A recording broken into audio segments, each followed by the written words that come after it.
Study MBBS abroad in Russia, Georgia and Uzbekistan through Dr. Dreams, a dedicated service towards abroad education. For more details, contact 1800-270-1015. Kargil போரின் 25வது வெற்றி தினத்தையொட்டி டிராஸில் உள்ள போர் நினைவிடத்தில் பிரதமர் மோடி மலர் வளையம் வைத்து அஞ்சலி. போரில் உயிர் தியாகம் செய்த வீரர்களுக்கு வீர வணக்கம். பயங்கரவாதிகளின் புகலிடமாக உள்ள பாகிஸ்தான் தனது தவறுகளிலிருந்து இன்னும் பாடம் கற்றுக்கொள்ளவில்லை என பிரதமர் மோடி காட்டம். பயங்கரவாதிகளின் ஒவ்வொரு முயற்சியையும் இந்தியா வீழ்த்தி வெற்றி கண்டுள்ளதாக பெருமிதம். பாகிஸ்தானின் ஆக்கிரமிப்பை அகற்றி கார்கில் போரில் இந்திய ராணுவம் பெற்ற வெற்றி குறித்த சிறப்பு ஆவணப்படம். ராணுவ வீரர்கள் மற்றும் அவரது குடும்பத்தினருடன் ஆவணப்படத்தை பார்த்த பிரதமர் மோடி. லடாக்கையும் ஹிமாச்சலையும் இணைக்கும் 15,800 அடி உயரத்தில் அமைக்கப்பட உள்ள உலகிலேயே மிக உயரமான ஷின்குன்லா சுரங்கப்பாதை திட்டம். இத்திட்டத்திற்காக பாறையை வெடிக்க வைத்த பணிகளை கார்கிலில் இருந்து காணொலி வாயிலாக பிரதமர் மோடி தொடங்கி வைத்தார். கார்கில் போர் வெற்றியின் 25ஆம் ஆண்டு தினத்தையொட்டி சென்னை போர் நினைவிடத்தில் தமிழ்நாடு ஆளுநர் RN ரவி மரியாதை. தென்னிந்திய ராணுவ தலைமை அதிகாரி லெப்டினன்ட் ஜெனரல் கரண்பீர் சிங் பிரார் உள்ளிட்டோரும் மலர் வளையம் வைத்து வீர வணக்கம் செலுத்தினர். கார்கில் போரில் ஈடு இணையற்ற துணிச்சலுடன் நமது தேசத்தை காத்த வீரர்களின் வீரத்தையும் தியாகத்தையும் போற்றுவதாக முதலமைச்சர் மு.க.ஸ்டாலின் பதிவு. கார்கில் போரின் 25வது வெற்றி நாளில் ராணுவத்தினரின் வீரத்தையும் அர்ப்பணிப்பையும் நினைவு கூறுவதாகவும் கருத்து. கர்நாடகத்தின் கிருஷ்ணராஜசாகர் மற்றும் கபினி அணைகளிலிருந்து காவிரியில் சுமார் 1,10,000 கனஅடி உபரி நீர் திறப்பு. KRS அணையிலிருந்து 90,000, கபினி அணையிலிருந்து 19,250 கனஅடி உபரி நீர் வெளியேற்றம். ஒகேனக்கல் காவிரி ஆற்றில் நீர்வரத்து 62,000 கன அடியாக அதிகரிப்பு.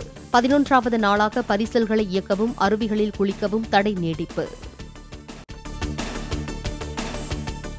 மேட்டூர் அணைக்கு நீர்வரத்து வினாடிக்கு 45,598 கனஅடியாக அதிகரிப்பு.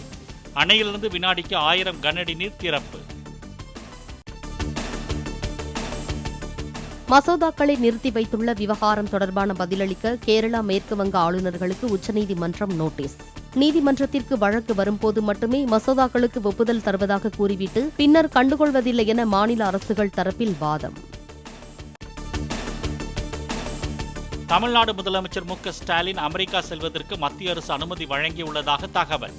ஆகஸ்ட் 22ஆம் தேதி அமெரிக்கா பயணமாக மு.க.ஸ்டாலின் கூகுள் CEO சுந்தர் பிச்சை உள்ளிட்டோரை சந்தித்து முதலீடு திரட்ட இருப்பதாக தகவல்.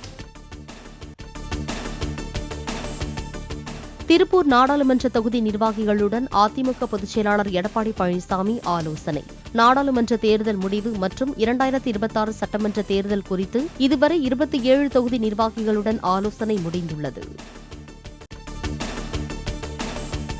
பார்முலா கார் பந்தயத்துக்கு ஸ்பான்சர்ஷிப் கேட்டு தமிழகத்தில் உள்ள கார் நிறுவனங்களுக்கு மாநில விளையாட்டுத்துறை கடிதம் எழுதியுள்ளதாக EPS தகவல். திமுக அரசின் நிர்பந்தத்தால் பல்வேறு தொழில் அமைப்புகள் கொதிப்படைந்துள்ளதாகவும் வலைப்பதிவு.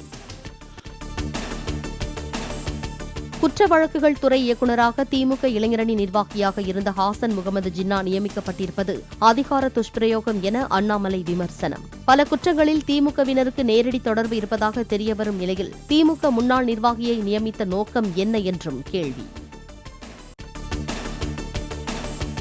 தமிழ்நாட்டின் குற்ற வழக்கு தொடர்புத்துறை பொறுப்பு இயக்குநராக ஹசன் முகமது ஜின்னா நியமிக்கப்பட்டுள்ளதற்கு எதிர்க்கட்சித் தலைவர் எடப்பாடி பழனிசாமி கண்டனம்.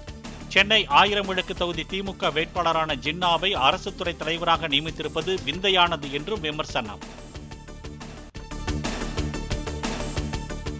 டெல்லியில் நாளை நடைபெறும் நித்தி ஆயோக் கூட்டத்தை புறக்கணிக்க 7 மாநில முதலமைச்சர்கள் முடிவு. நேற்று புறப்படுவதாக இருந்த டெல்லி பயணத்தை ஒத்திவைத்த மமதா இன்று செல்ல இருப்பதாக தகவல். அம்மா உணவகங்களை அமைச்சர்கள் ஆய்வு செய்வதில்லை என்ற RB உதயகுமாரின் குற்றச்சாட்டுக்கு அமைச்சர் சேகர் பாபு பதில்.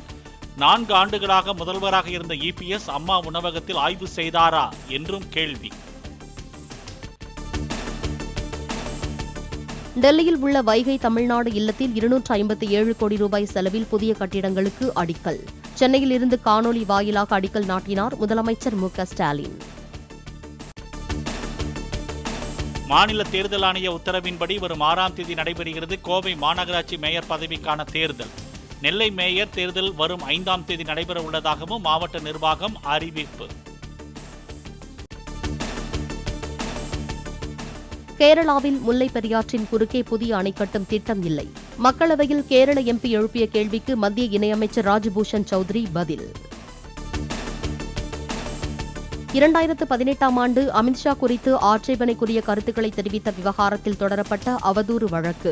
உத்தரப்பிரதேச மாநிலம் சுல்தான்பூரில் உள்ள எம்பி எம்எல்ஏக்களுக்கான சிறப்பு நீதிமன்றத்தில் ராகுல் காந்தி ஆஜர். ஐபோன்களுடன் ஐபேட் உள்ளிட்ட ஆப்பிள் நிறுவன இதர தயாரிப்புகளையும் தமிழ்நாட்டிலேயே உற்பத்தி செய்ய ஃபாக்ஸ்கான் முடிவு. தமிழ்நாடு அரசுடன் ஏற்கனவே இது குறித்து ஆலோசிக்கப்பட்டுள்ளதாக தகவல்.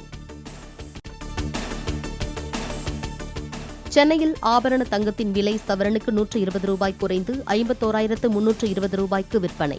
மத்திய பட்ஜெட்டில் சுங்கவரி குறைப்பால் தொடர்ந்து தங்கத்தின் விலை குறைகிறது. Study MBBS abroad in Russia, Georgia and Uzbekistan through Dr. Dreams, a dedicated service towards abroad education. For more details, contact 1800 270 1015.